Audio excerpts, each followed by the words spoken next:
둘째 해 둘째 달 스무 날의 구름이 증거의 성막에서 떠오르매 이스라엘 자손이 시내 광야에서 출발하여 자기 길을 가더니 바란 광야에 구름이 머무니라.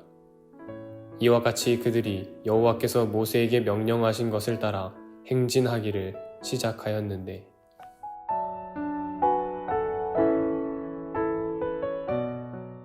오늘은 민수기 10장에 있는 말씀 가지고 하나님의 말씀 생각해 보도록 하겠습니다. 이 10장에는 이제 이스라엘 백성들이 그 시내산에서 머물러서 있다가 이제 출발을 하는 거예요. 출발을 하는데 사실 이 시내산에 머문 시기가 11개월 5일 동안이나 있었어요. 거의 1년이라는 세월 동안에 그 스테이 하면서 하나님의 계명도 받고 여러 가지 했어요. 사실은 출애굽을 해가지고 그들이 시내산에 머물러 이 시내 광야에 1년 가까이 머물렀다? 이것처럼 어리석은 일이 어디 있습니까? 빨리 가나안 땅에 가야 되는데 여기서 1년을 머물렀다? 우리 생각하기엔 참 어리석은 일이지만 사실은 그 시기만큼 중요한 시기가 없었어요. 왜냐하면 그 시기야말로 하나님과의 약속, 언약이 이루어지는 그런 시기였고, 그리고 하나님의 명령인 성막, 그리고 그들 가운데 하나님을 모시는 그런 성막을 짓는 그런 과정이었기 때문에 그래요. 어디 우리가 생활하다 보면 어디를 목적지를 가는 거, 빨리 가는 것도 중요하죠. 근데 빨리 간다고 해서 우리들의 삶 가운데서 좋은 것이냐? 저는 때로는 운전을 하면서 가요. 그러면 하다 보면은 빨리 이렇게 가고자 하고 앞에 좀 느린 차 있으면 답답해하고 이런 경우도 있습니다. 그런데 가만히 보면은 목적지까지 가는 데 있어서 한 5분 정도인데 그렇게 정신없이 앞만 보고 막 이렇게 해가지고 막 추월해 가면서 그러면 신경질 부리면서 화를 내면서 그렇게 5분 일찍 가서 결국 하는 건 아무것도 없어요. 그냥 쉬는 거예요. 급한 일도 있는 거 아니거든요. 때로는 조금 시간적 여유를 가지고 느긋하게 좀 걸으면서 1차선이 아닌 2차선으로 또 3차선으로 속도는 좀 줄이면서 주변의 배경도 보면서 그렇게 갈 수 있는 우리들의 모습도 필요하지 않을까요? 근데 여기는 특별히 더 준비하는 기간이잖아요. 우리들이 왜 가느냐, 가서 무엇 할 것이냐, 어떤 삶을 살 것이냐, 하나님의 백성으로 어떻게 살아야 되느냐, 그런 계명도 받고 그런 시간이었기 때문에 이 시간만큼 중요한 시간이었다는 거예요. 그리고 그 시간 속에서 이제 출발할 때 이제 이 여러 병정이 움직이다 보면은 이게 소리가 들리니까 뭐 어떻게 압니까? 기호, 신호가 있어야 돼요. 그래서 나팔을 만들어라 그랬어요. 나팔을 만들어 가지고 나팔 불면 이거는 뭐 길게 불면은 뭐 동쪽의 사람들이 가는 것이고 또 적들이 쳐들어왔을 때 크게 불 것이고 아주 여러 가지 종류의 나팔 소리에 대한 이야기인데 야 이거 제가 생각해도 야 이거 무슨 소리야? 이거 저 소리 아니야? 아니야 이 소리 같은데 아니 구분이 헷갈릴 것 같아요. 나팔 2개 갖고 불어댔기는데 그거 어떻게 합니까? 이게 민감하게 반응을 할 줄 알아야 된다.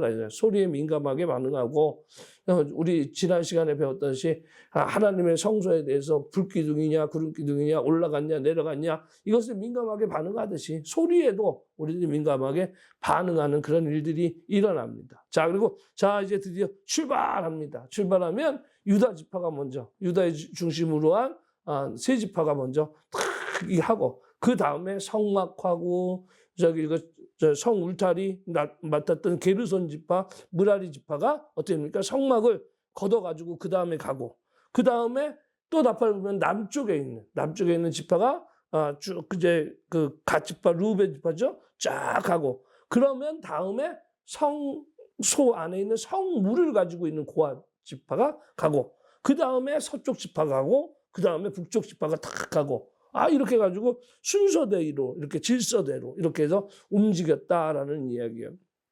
그리고 그 군대를 따라갔다라는 이야기죠. 이런 이제 질서가 이루어집니다. 자, 그래 출발합니다. 자, 출발하는데 광야길을 압니까? 모릅니까? 모세도 모르죠. 잘 모르는데 거기 호밥이라는 사람이 있습니다. 여기 보면 모세의 장인 미디안 사람 르우의 아들 호밥이다 이렇게 얘기했는데 모세의 장인은 이드로 아니겠습니까? 근데 갑자기 호밥이라는 사람이 나와요. 호밥이 이드로냐 이드로가 호밥이냐 뭐 이것에 대한 여러 가지 논리가 있지만 몰라요. 확실하게 몰라요. 뭐 부인이 둘이면 장인도 둘일 수도 있는 것 아니겠습니까? 근데 아무튼 호밥이라는 사람이 광야에 대해서 잘 알았나 봐요. 그러니까 같이 갑시다 이렇게 얘기하니까 이 호밥이라는 사람이 아니다. 나는 이제 떠나겠다. 그러니까 그동안 그 1년 동안 거기 머물면서 광야 생활에서 많은 도움을 줬던 것 같아요. 그런데 모세 입장에서는 이 사람의 도움이 꼭 필요했습니다. 앞으로의 여정 속에서 도움이 필요했습니다. 그러니까 우리가 같이 가달라고 이야기를 합니다. 같이 가달라, 우리를 도와달라. 그러면 하나님께서 복 주실 것이다. 이렇게 얘기를 하죠. 그리고 결과론적으로 같이 갔는지 안 갔는지에 대한 얘기는 오늘 본문 말씀에 없는데 나중에 보면 가나안 땅에 정착한 것으로 보입니다. 호밥이라는 사람이. 그러므로 오늘 모세의 청행을 들어줬다 이렇게 볼 수가 있고요. 그리고 하나님께서 이제 인도하심 속에서 사실은 그 호밥이라는 사람이 광야에서 잘 안다 할지라도 성경은 어떻습니까? 여호와의 언약궤가 그 3일 길에 앞서갔다.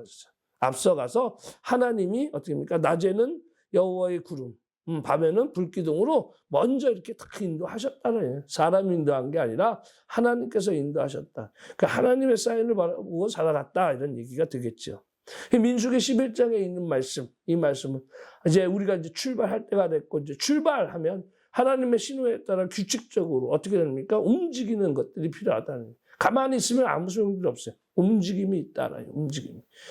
목사가 아무리 교회 앞에서 그다음에 성도들 앞에서 이거 합시다 저거 합시다 외쳐봤자 성도들이 움직이지 않으면 안 돼. 성도들이 민감하게 반응하지 않으면 안 돼. 나팔 소리가 어떤 나팔 소리인지 무슨 소리인지 정확하게 알아듣고 그 신호에 따라 움직일 수 있는 우리들의 모습이 돼야 돼. 아, 우리가 지금은 전도해야 되는구나. 야, 지금은 우리가 봉사해야 되는구나. 야, 지금은 우리가 섬겨야 되는구나. 그런 일들 속에 하나님께서는 우리에게 그 일들을 감당할 수 있는 동지들도 붙여주실 것이고, 그리고 하나님이 친히 그 앞에서 길도 인도해 주실 줄 믿습니다. 하나님, 우리를 도와주세요. 하나님, 우리의 길을 인도해 주세요. 우리의 여정 속에 주님께서 앞장서서 그것을 이끌어 주세요. 우리가 기도하면서 나아가는 오늘 우리의 모습도 되길 주님의 이름으로 축원합니다.